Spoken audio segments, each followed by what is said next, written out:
The island's multi-million-dollar, multi-year renourishment project is a few steps away from completion. In April, we told you about an effort to plant more dune vegetation on the north end of the island.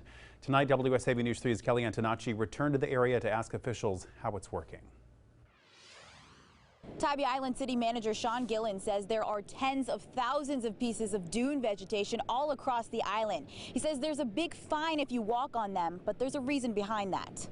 By stomping on the seagrasses, you're killing it off, the root system starts to die, and it destabilizes the dune. Gillen says that can happen often on an island with 1.2 million visitors every year, especially if it goes unchecked. If you get too many people walking over in a single spot, it'll start to wear the dune down, but really you're killing off the vegetation. He says sea oats make up most of that vegetation. The city is using state and federal funding to plant them along dunes in phases. This is part of phase 2. The city will plant the rest in the fall. The root systems go deep, so these things act like rebar in cement. So the root systems go down to the base level and holds that dune together as it gets hit by wave action. Couple that with new fencing,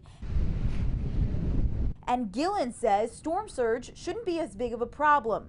That sand fencing is there on purpose to knock down the sand and help establish additional dunes and help those dunes grow naturally. He says the city is experimenting with the fencing. They're putting it at different angles and adding layers to see what works best. These dunes during a heavy storm will get destroyed, but they'll last longer and be able to absorb the impact of a storm surge. Gillen calls the project a full renourishment. In total, they've pumped 1.3 million cubic yards of sand on the beach. He says the island lost a bit of sand during Tropical Storm Isaias, but the Army Corps of Engineers will examine that next week. Gillen says in addition to more work on the dunes, they're also building more bathrooms and showers here on the south end. Reporting on Tybee Island, Kelly Antonacci, WSAV News 3 on your side.